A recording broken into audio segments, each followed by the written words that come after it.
Pastor Eugênio, o senhor está encarregado de nos servir com a palavra.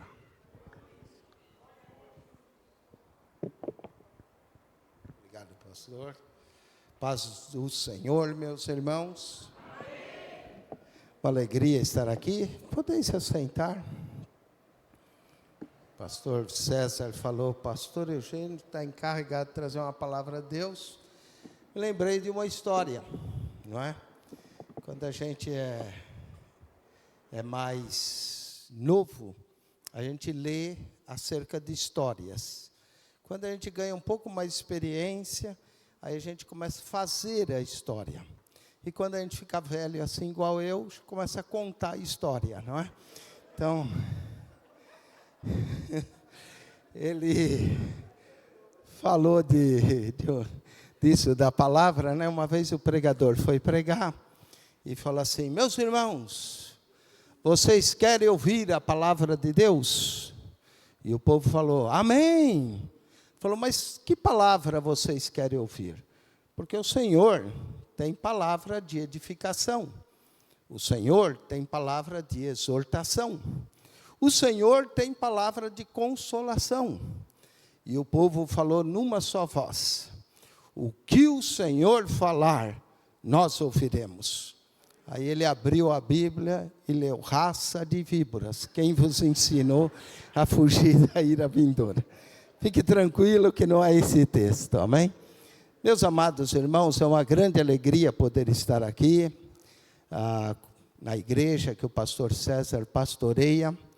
Eu descobri que quando ele esteve lá na Califórnia, eu tinha estado na Genuína, pela primeira vez lá em Santana, quando ainda era lá, um irmão conhecido, comum nosso, Jairo, talvez vocês conheçam, ele me levou lá.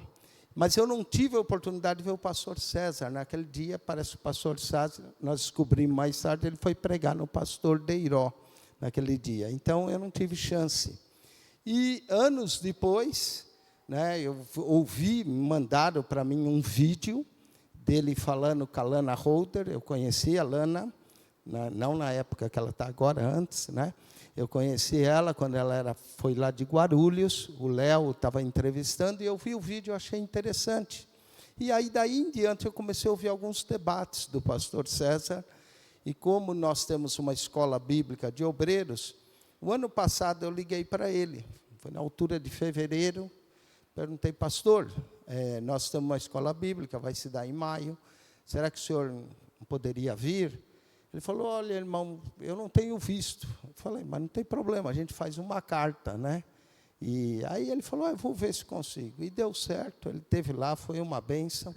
Voltou em dezembro, aí nós conhecemos o Júnior também, em dezembro, quando ele voltou. Já estamos ajeitando o green card para o Júnior, né? Nós queremos abrir uma igreja genuína lá em Sacramento. O pastor Sérgio já teve, e o Júnior vai como missionário daqui, não é? Com green card e tudo. Estamos arrumando uma varoa americana para ele, né? Que já vai para... porque tem que ser casado, né? Para estar na frente do trabalho. Então, nós estamos trabalhando nisso, amém? Mas é uma alegria poder estar aqui, junto com o pastor César, com a pastora Vanessa, a família, né? Conhecer a Camila, o Nathan, e conhecer o bispo Paulo aí, e a Adriana. É uma alegria estar aqui. Quero pedir perdão aos irmãos que eu não tenho barba igual os dois, né? Eu raspei ontem, então, por isso, não estou sem barba. Amém? Antes de eu trazer a palavra de Deus, eu escrevi um livro, chama Atlas Panorâmico do Apocalipse. O Apocalipse é um dos livros mais difíceis da Bíblia de se entender. Tanto que existe 4 escolas de interpretação. Existe a escola preteritista, que crê que o Apocalipse se cumpriu boa parte na época de João, que as bestas que você lê eram os imperadores romanos, e que a única parte que falta cumprir é a volta de Jesus. Tem a escola histórica, que acredita que o Apocalipse cumpre na história, Por exemplo, na Idade Média, quando houve a peste bubônica na Europa, morreu 1/3 da população da Europa. Eles pensavam que era o Apocalipse se cumprindo. Essa é a escola histórica. Tem a escola chamada idealística, que acredita que a luta do bem e do mal acontece todos os dias. No Brasil, estamos vivendo uma luta entre o bem e o mal, não é? Então, ela acontece todos os dias. E tem a escola futurística, que crê que o Apocalipse, nós estamos apenas no capítulo 3, que é o período da igreja, e do capítulo 4 até o 19, o período da grande tribulação, a volta de Cristo, o milênio, essa é a escola futurística. E como eu não estava contente com nenhuma das 4 escolas, eu criei uma quinta. Chama-se a escola canônica, onde eu falo que o Apocalipse é o cumprimento de todo o cânon da Bíblia. Ele encerra o cânon da Bíblia. Aqui não é um comentário profundo do Apocalipse. Aqui é como diz, uma visão panorâmica, para você ter uma visão panorâmica. E algo de especial nesse livro, que é o seguinte: se você lê o Apocalipse, você vai ver que João diz assim: eu vi, eu vi, eu vi. No apêndice, eu tenho 40 visões que João teve no Apocalipse. E eu peguei uma obra, uma artista, que ela, lendo o Apocalipse, e diz, eu vi, ela começou a fazer quadros do que João viu. Inclusive, essa imagem da capa é o capítulo 1, quando Jesus está andando entre os 7 castiçais.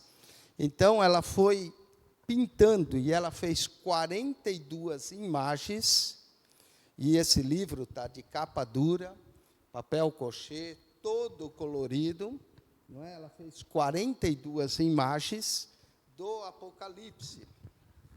E são várias imagens aqui. E eu paguei para essa artista para poder usar as imagens dela. Por exemplo, cada imagem dessa, antes mesmo de eu publicar o livro, me custaram $50, cada imagem. Então, só de direitos autorais, foram mais de $2.000 pago antes de o livro publicar. Por isso, ele ficou um livro, assim, especial, né, mais selecionado, e esse preço que eu vendo lá nos Estados Unidos, desse livro, era $70. Mas aqui, fique tranquilo, não vou cobrar $70 dos irmãos. O pastor César e eu fizemos um acordo, não é? Vai ficar menos de R$100, tá bom? 99, para quem quiser. Então, se alguém quiser, eu só trouxe 20, pegue, eu assino, porque quando você for revender, se tiver assinatura do autor, vale mais. Então, se alguém quiser, no final, tá bem? Então, adquira o livro. Eu também tenho, como o pastor César falou, um canal no YouTube, PR Eugênio Piacentini. Quando você começa a escrever PR Eugênio, já aparece o Piacentini. Meu último nome é italiano. Eu sou descendente de português com italiano, mas nasci no Brasil, né? Apesar de ser descendente de português com italiano, a cabeça é de brasileiro, não é de português, que não é fácil, né? Então, depois eu fui para os Estados Unidos, já estou lá há 34 anos, me naturalizei americano, então eu tenho a cidadania brasileira, tenho a cidadania americana, e eu decidi buscar ascendência minha, e fui levantando todas as certidões, e peguei na embaixada italiana também a minha cidadania italiana. Então, eu tenho 3 passaportes, um brasileiro, americano, italiano, e estou tirando o meu 4º, através da minha avó portuguesa. Então, minha esposa é a única que dorme com 4 homens diferentes. Uma noite ela dorme com brasileiro, na outra com americano, na outra com italiano, não é? Na outra com português. Então, é assim. Amém? Mas eu estou lá há 34 anos, nós fomos para lá, começamos, eu falo português, porque nós começamos a trabalhar com portugueses na Califórnia, há 34 anos atrás. Deus nos abençoou, o trabalho, começamos com 7 pessoas, de 7, um irmão foi diagnosticado com câncer, aí ele saiu da igreja, ele e a esposa, né, para se tratar, a igreja ficou com 5, aí um irmão morava lá nos Açores, de vez em quando ele tinha uma casa lá, ele ia para lá, aí a igreja ficava com 4, aí tinha um irmão que decidiu casar, e a noiva estava no Canadá, em vez de ele trazer a noiva, ele foi para o Canadá, aí nós ficamos com 3, aí de vez em quando 2 irmãs faltavam, eu dirigia 1h30 para pregar para uma irmã. Quando a igreja chegou a uma irmã, eu quase escrevi um livro, O Crescimento da Igreja, não é? Mas nós ficamos firmes, Deus abençoou, de 3, voltou para 5, para 6, para 7, quando nós tínhamos 26 pessoas, demos um passo de fé e compramos a nossa igreja. O pastor César esteve lá, viu a igreja, né, e já pagamos a igreja toda. Então, glória a Deus, nós estamos assim no meio do campo, são várias fazendas, né? Porque quando a pessoa fala Califórnia, todo mundo pensa em cidade grande, mas nós estamos nas fazendas lá. Eu me sinto como João Batista, pregando no deserto. Então, no meio das fazendas, quando você vem chegando lá, você vê vaca, vaca, vaca, chega na igreja, vê um monte de ovelha, né? Então, uma benção. Estamos lá, e não deu, dessa vez, o pastor Sérgio esteve lá, não deu chance dele pregar, que ele já tinha um outro compromisso com outro pastor, que está associado conosco pela Conamad, mas foi uma bênção poder ter ele lá. Amém?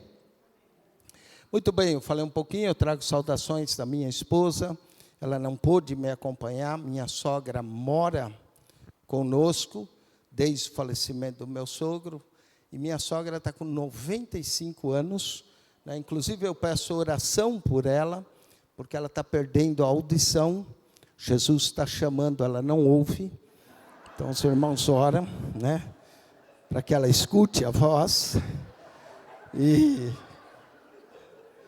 possa estar com o Senhor, não é? Então, amém? Mas eu trago saudações da minha esposa, da minha família.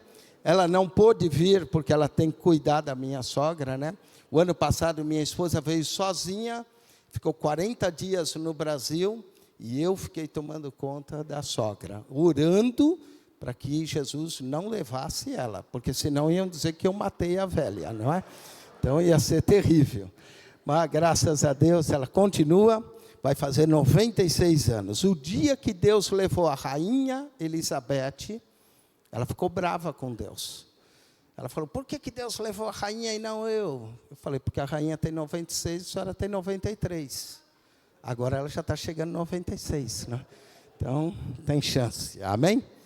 Muito bem, irmãos, chega de falar de mim, do livro, do canal, vamos falar da palavra de Deus, amém? Abra sua Bíblia na carta de Paulo aos Romanos. Romanos, capítulo de número 15. Romanos, capítulo 15. Só para você guardar o meu nome, quando eu estava na escola, perguntavam qual é o seu nome. Eu dizia, eu, gênio, tu, burro. É uma forma de guardar. E eu estou orando para Deus tirar o meu eu, para mim ficar só gênio, tá bom? Então, a minha oração para Deus tirar o eu de mim. Abra a sua Bíblia em Romanos, capítulo 15. Na nossa igreja nós temos um costume de ler a Bíblia em pé. Eu não sei se aqui tem. Não?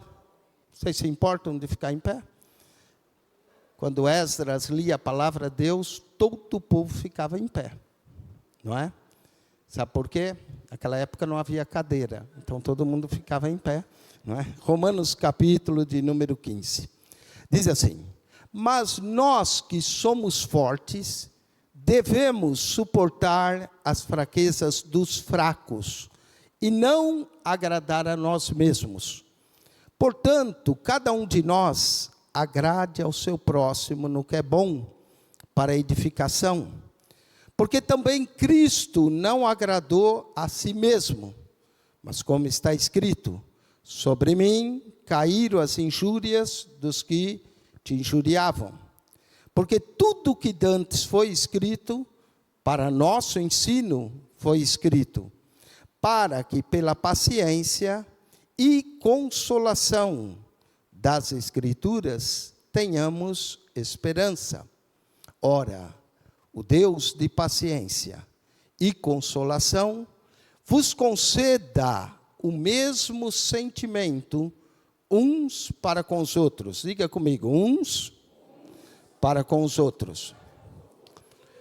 Segundo Cristo Jesus, para que concordes a uma boca e glorifiques ao Deus e Pai de nosso Senhor Jesus Cristo. Portanto, recebei-vos uns aos outros. Diga comigo de novo, uns aos outros. Como também Cristo nos recebeu para a glória de Deus. Oremos. Pai amado, graças te damos pela tua palavra. Que não seja agora o homem falando, mas a tua voz falando conosco, tocando em nossos corações. Abençoa a tua palavra, toca em cada um de nós e fale poderosamente conosco nessa manhã. Eu te agradeço por essa rica oportunidade, no nome santo de Jesus. Toda a igreja ore comigo e diga: Senhor Jesus, eu vim aqui nessa manhã para ouvir a tua voz. Fala comigo, toca no meu coração, toca na minha vida. Amém. Podeis sentar. Obrigado por vocês terem ficado em pé. Amém? Meus amados, a carta de Paulo aos Romanos é considerado por muitos como a carta mais teológica, mais profunda, mais tocante que Paulo escreveu. Romanos é diferente de 1 Coríntios, onde Paulo trata sobre problemas da igreja. De 2 Coríntios, aonde Paulo defende o seu ministério. De Gálatas, aonde ele combate os judaizantes. De Efésios, que é considerado também uma das coroas das epístolas de Paulo, mas aonde Paulo dá eminência à igreja como corpo. De Colossenses, aonde ele aborda a igreja, o Cristo como cabeça da igreja. De Filipenses, aonde ele fala que a gente deve se alegrar. Romanos é completamente diferente. Romanos, Paulo não tinha estado nessa igreja. Você vai ver que ele escreve no capítulo 15, verso 29, diz que ele queria ir à Espanha. E ele está expondo para os romanos o evangelho que ele pregava. Então ele quase que não trata de problemas nessa carta, mas expõe o evangelho que ele prega. E o evangelho que ele pregava era o evangelho da justificação pela fé, independente das obras da lei. Então, um dos temas da carta é a justificação pela fé.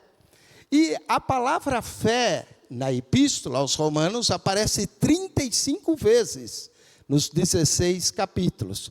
Essa epístola, ela influenciou grandes vultos da igreja. Agostinho, quando foi a Roma, ouvindo a leitura da carta aos Romanos, quando ele ainda não era crente, nem santo, ele se converteu a Cristo. Lutero, lendo essa carta, descobriu a justificação pela fé e pôde escrever suas 95 teses contra a venda das indulgências. Calvino, lendo essa carta, descobriu sobre a justiça de Deus e a soberania divina.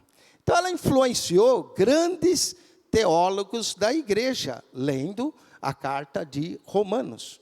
Certamente, o tempo nessa manhã seria pouco para falar tudo da carta de Romanos. Mas eu vou te dar uma ideia como a carta é. Do capítulo 1 ao 12, você encontra o evangelho que Paulo pregava. E do capítulo 12 ao 16, Paulo fica prático. Aliás, esse é um estilo do apóstolo. Se você pegar Efésios, que tem 6 capítulos, do capítulo 1 ao 3, Paulo é doutrinário. Do capítulo 4, 5 e 6, ele fica prático. Ele gostava de expor primeiro a doutrina e depois a prática. E ele faz a mesma coisa na carta aos Colossenses. Capítulo 1 e 2, a doutrina. 3 e 4, a praticidade do cristianismo.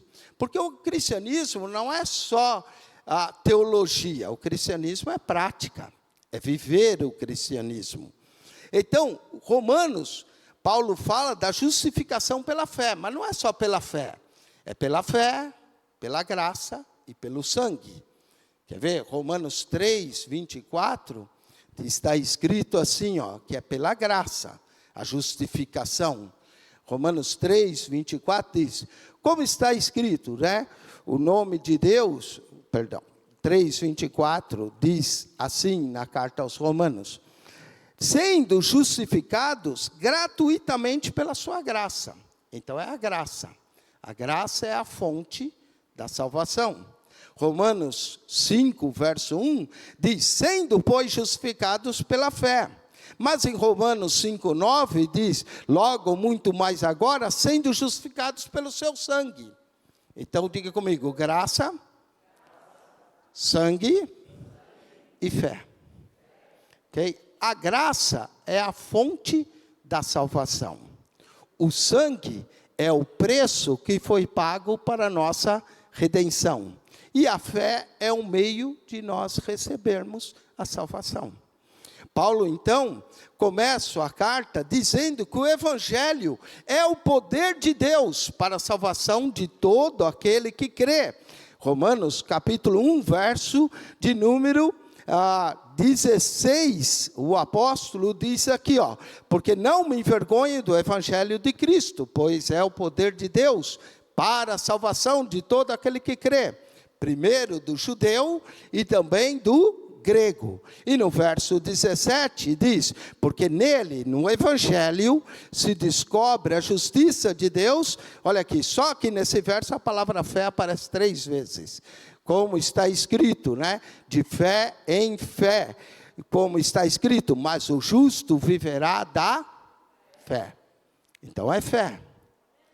Graça, fé e o sangue, que é o que garante a nossa salvação. E Paulo vai explicando, capítulo 1, 2 e 3, sobre a universalidade do pecado. Mostra que os gentios são pecadores, mostra que o judeu não é melhor que o gentio, também peca. Ele até no capítulo 3 começa dizendo, qual é a vantagem então de ser judeu? E ele responde, muita, não é? Mas ele chega ao ponto de conclusão, e a conclusão da primeira parte da carta é uma só, é que todos somos pecadores. Todos. Ele diz, pois todos pecaram e carecem da glória de Deus.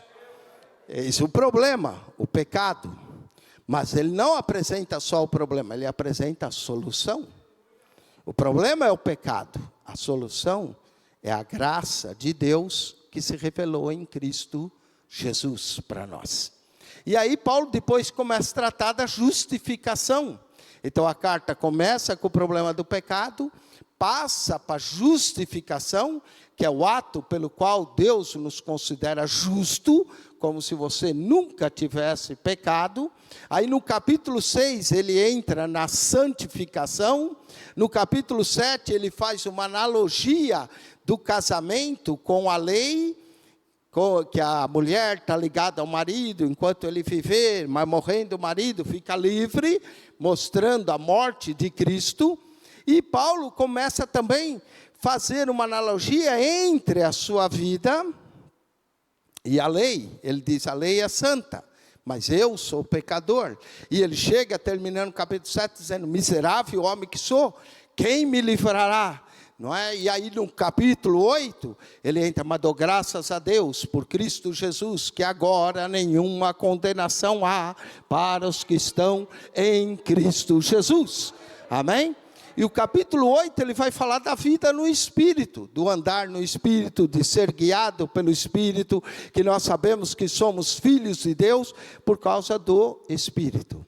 Capítulo 9, 10 e 11, ele trata da incredulidade de Israel. Capítulo 9, Israel no passado. Capítulo 10, Israel no presente. Capítulo 11, Israel no futuro. E ele termina praticamente ali toda a sua teologia no capítulo 11, naquele hino de exaltação, louvor, né, no final do versos 11, que ele fala aqui, tentando explicar essa rejeição de Israel. Aí ele termina com um hino de adoração. Ó, profundidade de riquezas, tanto de sabedoria como da ciência de Deus. Quão insondáveis são os seus juízos e quão inescrutáveis os seus caminhos. Porque quem compreendeu o intento do Senhor? Ou quem foi seu conselheiro? E quem lhe deu primeiro para que seja recompensado? Porque dele, e por ele, e para ele, são todas as coisas. Glória, pois, a ele eternamente. Amém. E a carta, esse amém, não é que acabou a carta, não. Na verdade, se você estudar ela, você vai descobrir que há 7 améns. Amém, amém, amém. 7 améns na carta. Mas agora Paulo fica prático. Olha como ele começa. Rogo, pois, irmãos, pela compaixão de Deus, que apresenteis o vosso corpo em sacrifício. Você, quando vem ao culto, muitas vezes é um sacrifício, não é? Nós saímos às 7 horas da manhã de São Paulo para estar aqui. Não é? O pastor viajou 1 hora e pouco para chegar aqui. Às vezes é um sacrifício, mas é um sacrifício vivo, santo, agradável a Deus, que é o vosso culto racional. O culto tem que ter uma razão. Tem muitos cultos por aí que é emocional, só emoção. Mas o culto tem razão, você tem cabeça, você tem que pensar. Não é? O culto não é uma coisa sem razão.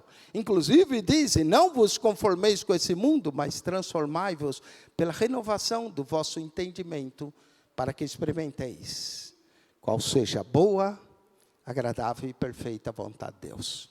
Então, a vontade de Deus é boa, a vontade de Deus é agradável e ela é perfeita. E nessa parte prática, nós chegamos no capítulo 15. Então, até agora eu só estava introduzindo a mensagem, tá bem? Agora eu vou começar a pregar ela. Então, nós chegamos no capítulo 15. E olha o capítulo 15. Sobre a nossa obrigação uns para com os outros. Como corpo de Cristo, nós temos obrigação uns para com os outros. E essa é a parte prática. E o exemplo de tudo isso, inclusive o capítulo 15, o subtítulo, que não é parte do texto inspirado, diz assim: Cristo nos dá exemplo da abnegação, de negarmos a nós mesmos, de humildade, de amor. Cristo é o nosso exemplo para tudo isso. E aqui, Paulo então começa nessa obrigação. Eu falei dessa obrigação de uns para com os outros. Então, eu vou reforçar essa parte uns para com os outros, que repete várias vezes na epístola do apóstolo. E começando no verso 1, que foi o texto que eu li aqui, olha só, a primeira obrigação que nós temos um para com os outros é de suportar uns aos outros. Diga comigo, suportar uns aos outros. Nós temos essa obrigação. Olha o verso 1 que diz aqui. Diz assim: ora, nós que somos fortes. Mas eu estou um pouquinho forte, né? Nós que somos fortes devemos suportar os fracos. Então, na igreja, não vai ter só crente forte. Vai ter crente fraco, mas a gente não deve julgá-lo, a gente deve suportar, a gente deve ajudá-lo. Então, olha só, nós que somos fortes, se você se considera forte, suporte os fracos, ou a debilidade dos fracos. Não é? Apesar que esse forte e fraco é relativo. Paulo, depois você pode ver lá em Coríntios, ele diz assim: quando eu sou forte, eu estou fraco. E quando eu sou fraco, aí eu sou forte. O maior perigo de um crente é achar que ele é forte. E é o passo da queda. Né? Eu, por exemplo, eu tenho já mais de 30 anos de ministério pastoral e a gente ganha muita experiência.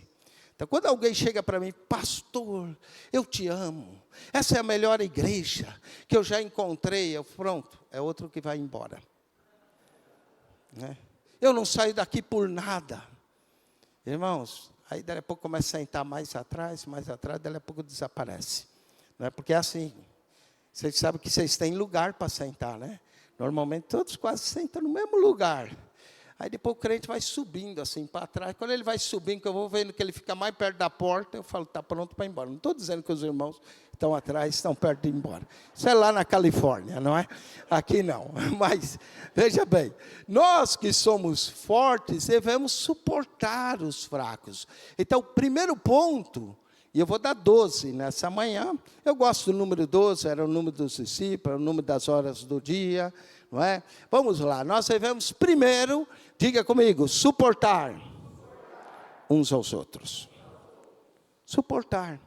Se você não consegue amar, suporte. Amém? Suporte uns aos outros. É o que nós devemos fazer. No verso 2, o apóstolo Paulo vai trazer outro princípio que nós devemos ter uns para com os outros. É de agradar uns aos outros. Portanto, cada um de nós agrade ao próximo, no que é bom para edificação. Você deve agradar o irmão para a edificação dele, não agradar ele para a desedificação dele. Porque há certos agrados que não é elogio, bajulação, não. Você agrada para a edificação dele.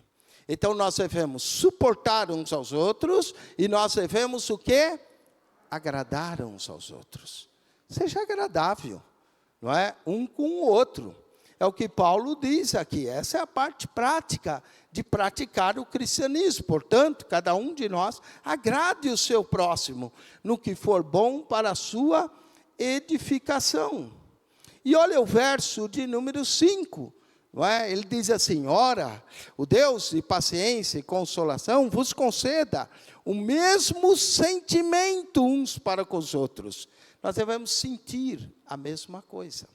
Paulo diz isso em várias de suas cartas, que nós temos que ter o mesmo sentimento, o sentir a mesma coisa um para com os outros. Se um irmão se alegra, a gente se alegra com ele. Mas quando um chora, a gente chora com ele. Isso é sentir a mesma coisa, é ter empatia um para com o outro. E o contrário da empatia é a antipatia.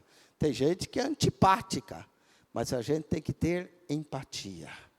Sentir a mesma coisa. Então vamos lá, já dei 3 pontos.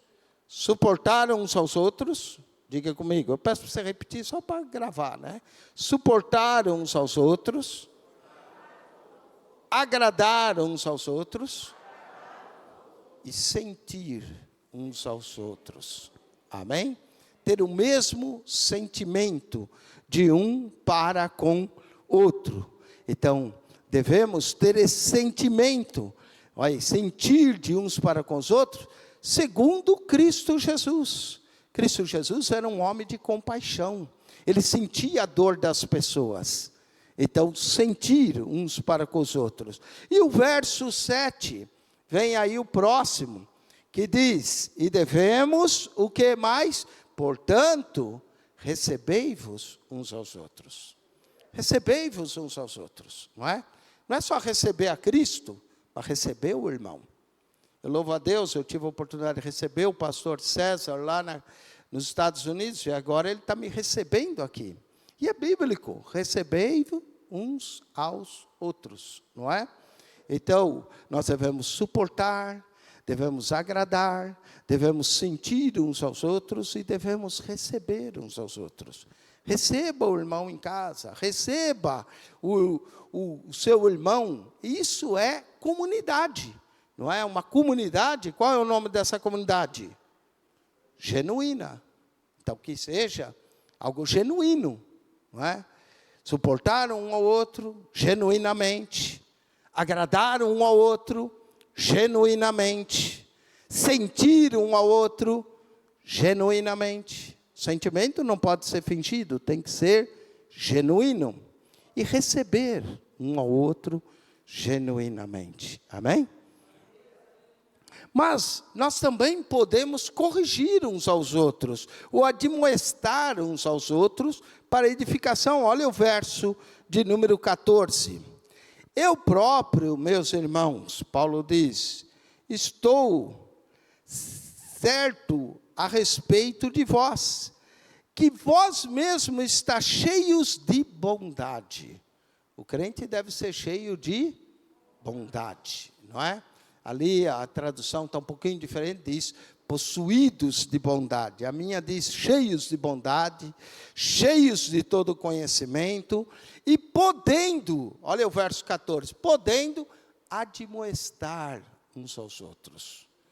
Admoestar às vezes é exortar, assim, com amor, com graça, não é?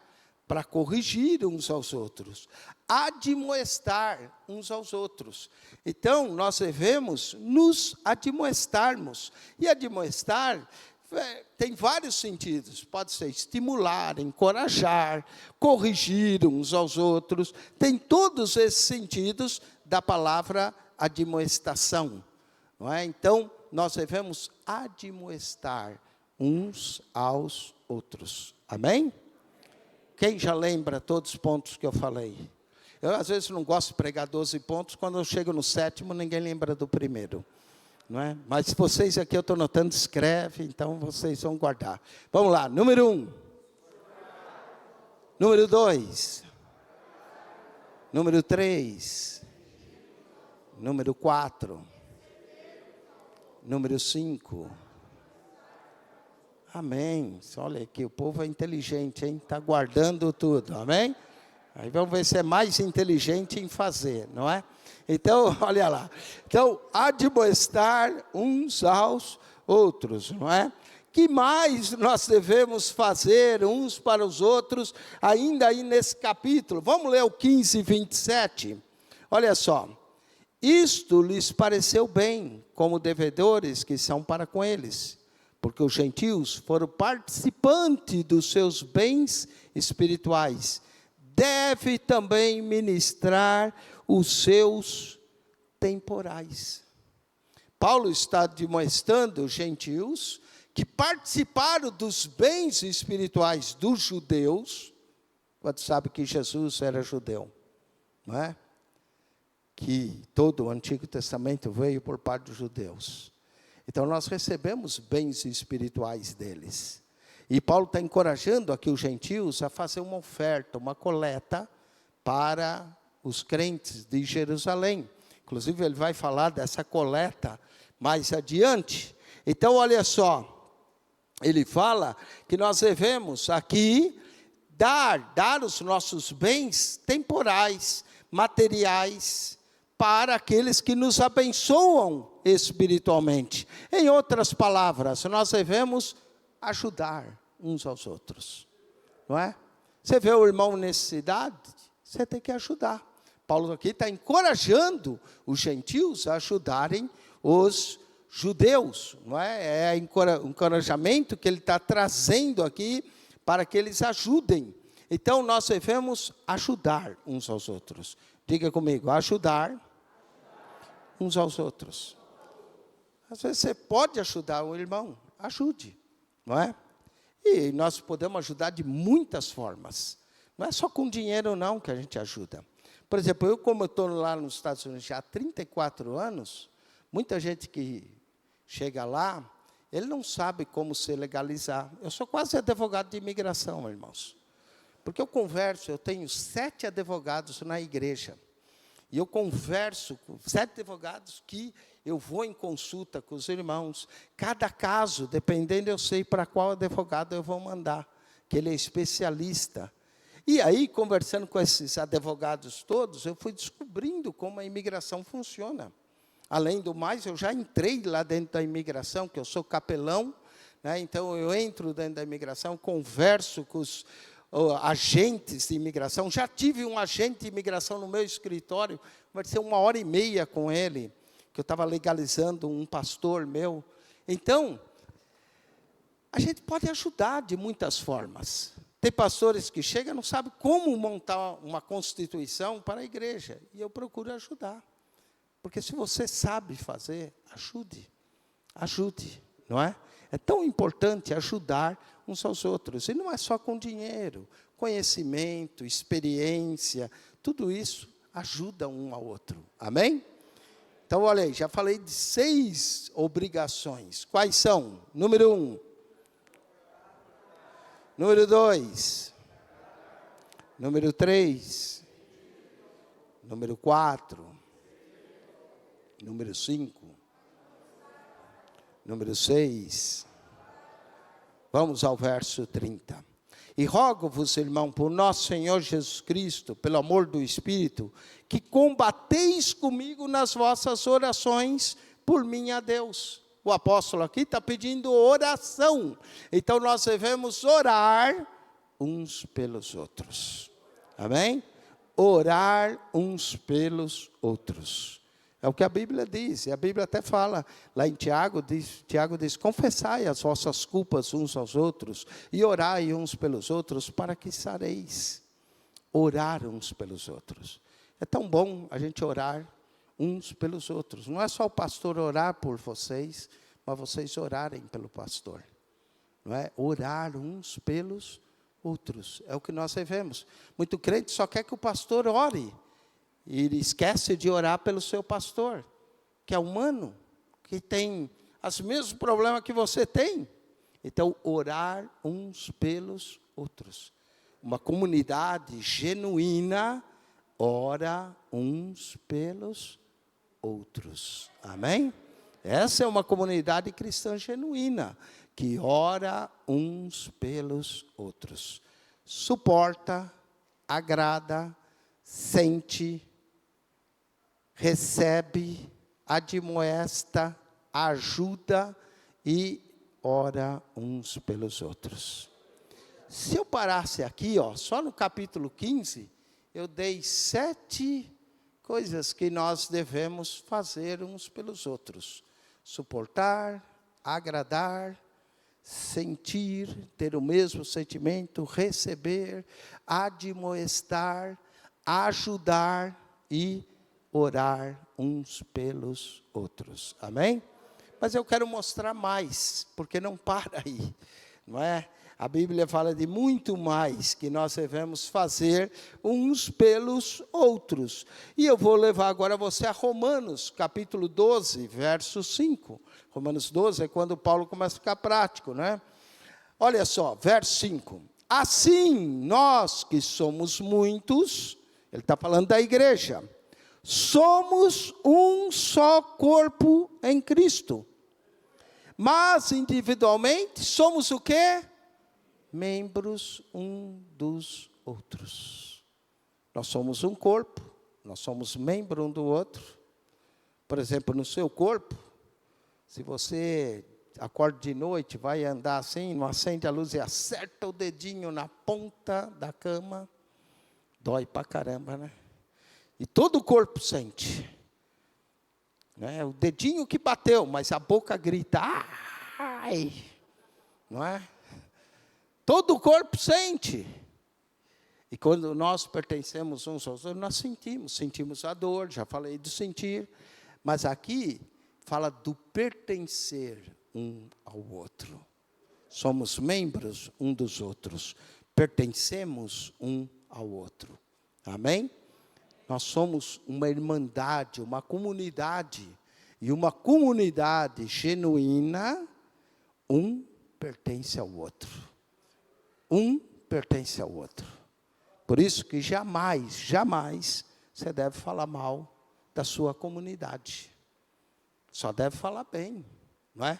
E se tem alguma coisa, que se acertem, porque nós pertencemos um ao outro.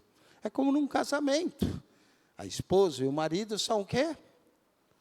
Uma só carne. Os dois devem se amarem, se respeitarem, se honrarem, não falar mal um do outro. O esposo que fala mal da sua esposa está falando mal de si mesmo. A esposa que fala mal do esposo está falando mal de si mesmo. Não é? Nós devemos saber que pertencemos uns aos outros. Amém? Pertencer uns aos outros. Diga comigo, pertencer uns aos outros. E agora vem, depois que você, depois que você suporta, agrada, sente, recebe, admoesta, ajuda, ora uns pelos outros, pertence uns aos outros, você deve amar uns aos outros. Romanos 12:10. Paulo diz, o amor, vou começar no 9. O amor seja não fingido. Aborrecei o mal e apegai-vos ao bem. Amai-vos cordialmente uns aos outros. Amai-vos cordialmente uns aos outros. Esse amor é tão importante que João chega a escrever em sua carta: aquele que diz que ama a Deus e não ama seu irmão que vê, é mentiroso. Como é que você pode amar a Deus? Você já viu Deus? Não, Ele está aqui, não está? Está no meio de nós. Mas você não está vendo. Como é que você pode amar a Deus e não amar o irmão que você vê? Nós temos que olhar um para o outro e nos amar. Amai-vos uns aos outros. E não é assim, aquele amor vazio. Amai-vos cordialmente. Cordialmente. Alguns dizem que a palavra cordialmente vem da cardia, que tem a ver com o coração, não é? Então, cordialmente, amar com cordialidade. Nós devemos nos amar verdadeiramente. Uma comunidade genuína se ama, não é? E esse é o sinal que Cristo deixou, o mandamento que Ele deixou, um novo mandamento vos dou, que vos ameis uns aos outros, assim como eu vos amei. Porque tem gente que diz, eu amo Deus, eu amo Deus. E o irmão José, aí, rapaz, nem me fala naquele irmão. Não é? Tem que amar cordialmente, amém? Mas, pastor, o senhor não sabe como meu irmão é difícil, então suporte ele, amém? Amai-vos cordialmente uns aos outros, com amor fraternal. E ainda o verso 10 diz, preferindo-vos em honra uns aos outros. Então quer dizer, amar e honrar uns aos outros, amém? Honrar uns aos outros. Nós devemos honrar. Honrar, o pastor honra as suas ovelhas e as ovelhas honram o seu pastor. Honrar uns aos outros. Trazer honra uns aos outros. Amém? Honrar uns aos outros. Eu falo às vezes para os meus crentes, lá os irmãos que Jesus me entregou para pastorear, eu falo, irmão, se você quer fazer coisa errada, você não diga que você é dessa igreja, porque você vai me desonrar. Você está fazendo um monte de coisa errada. De que igreja você é? Lá do pastor Eugênio. Aí ninguém mais vai ir na igreja. Honrar uns aos outros. Temos que nos honrar. Amém? Vamos lá, já falei de 10, só falta 2, tá? Fica tranquilo, já estou quase acabando. Vamos lá, primeiro.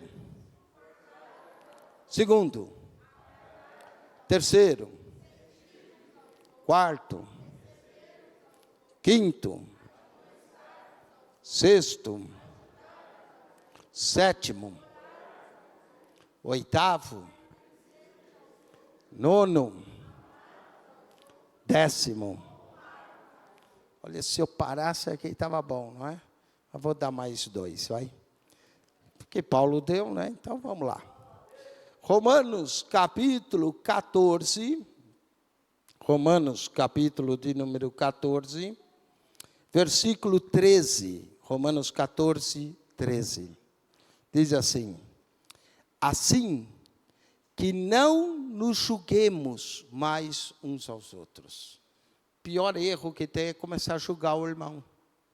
Não julga o teu irmão. Jesus ensinou isso. Você não é juiz. Você não foi constituído juiz. Amém?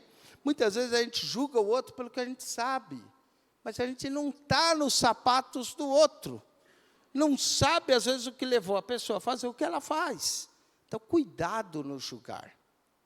E a Bíblia fala diversas vezes, não julgueis, não julgueis, não julgueis. Apesar de a Bíblia dizer não julgar, a Bíblia também manda julgar. Sabe o que a Bíblia manda julgar? Você mesmo. E antes de tomar a ceia. A Bíblia diz, examine-se a si mesmo, e assim coma desse pão e beba desse cálice. A única pessoa que você pode julgar é você mesmo. Mas o outro, você não está no pé do outro. Você não sabe o que o outro passa. Não julgueis. Diz aqui, portanto, não julgueis mais. Paulo, porque alguns estavam julgando. Não julgueis mais uns aos outros. Antes seja o vosso propósito não pôr tropeço ou escândalo ao irmão. Não ponha tropeço. Jesus falou, é mister que venha escândalos, mas ai daquele homem, porque o escândalo vem. Melhor lhe fora não ter nascido, não é? Jesus fala de até amarrar uma moinha no pescoço e lançá-lo no fundo do mar. Então, cuidado, não julgue, não ponha tropeço para ninguém. Então, não nos julguemos mais uns aos outros. Então, 11º, você vai guardar, não é? Não julgar uns aos outros. Não julgar uns aos outros. Minha avó dizia assim, se você não pode falar bem de alguém, não fale mal. Mas eu trabalhei com uma portuguesa, lá na Califórnia, ela dizia, vamos falar mal de alguém, que deve ter alguém falando mal da gente. Pecado da maledicência, não é? Pecado da maledicência. Então, tem gente que é assim, né? Vou falar mal porque deve ter alguém falando mal de mim. Então, vamos lá. Pecado da maledicência. A Bíblia diz, não julgueis mais uns aos outros. Amém? E por último, para terminar, não é? Nós aqui não somos congregação cristã, mas está aqui. Verso Romanos 16. Saudai-vos uns aos outros. E aqui é com um santo ósculo. O que é um santo ósculo? É um beijinho no rosto, não é? A igreja de Cristo vos saúda. Saudai-vos uns aos outros. Tem irmão que passa pelo outro, nem bom dia, nem boa tarde dá. Nem paz do Senhor dá. A Bíblia nos ensina a saudar uns aos outros. Amém? Saudação é importante. Saudai-vos uns aos outros. E aqui mostra uma cordialidade quando fala de colocar o ósculo, né?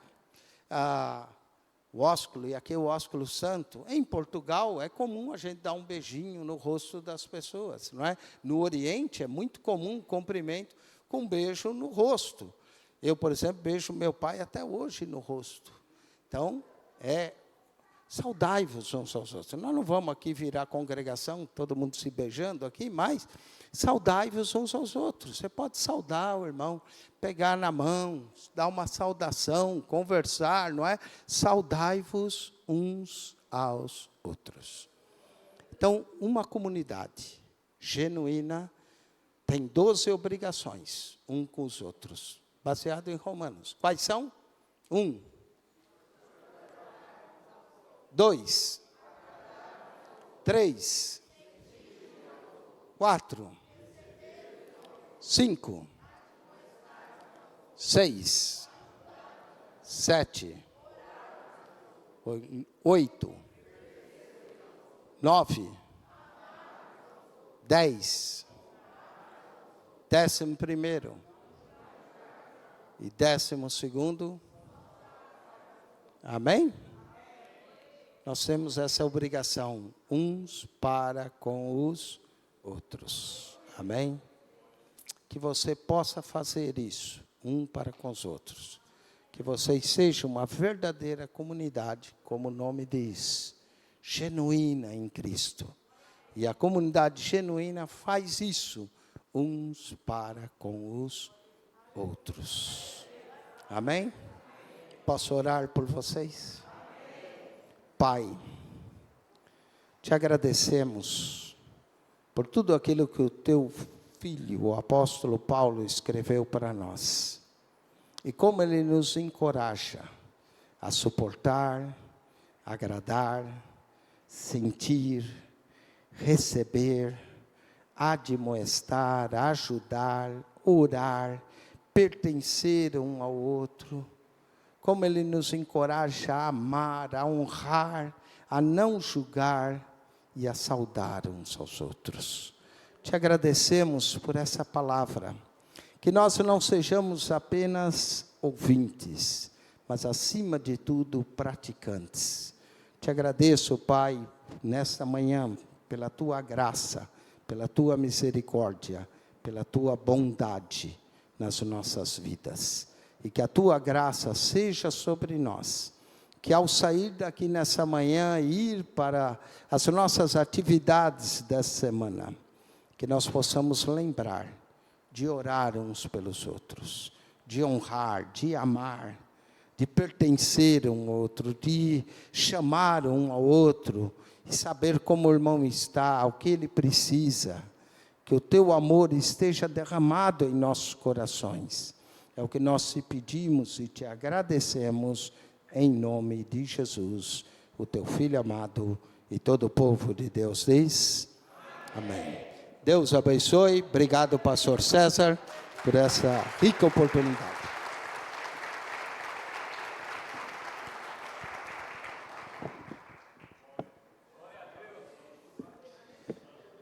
Obrigado, pastor Eugênio. Que didática, que lição, né? É muito gostoso ouvir alguém que tem esse ministério de mestre, né? De pegar o texto, desmontar todas as peças, mostrar como é que funciona. Glória a Deus.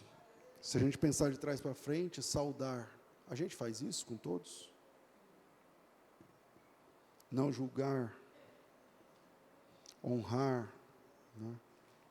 Então, fica aí a lição. Qual desses daqui você está craque? Qual desses daqui você está deficiente? Acho que ninguém está craque em todos, não é? Mas fica aí a lição. Né? Glória a Deus pela vida do pastor Eugênio. Deus abençoe. Glória a Deus também pela vida do bispo Paulo. Deus abençoe. Adriana, Deus abençoe. Uma alegria recebê-los aqui. Vamos ficar de pé, meus irmãos?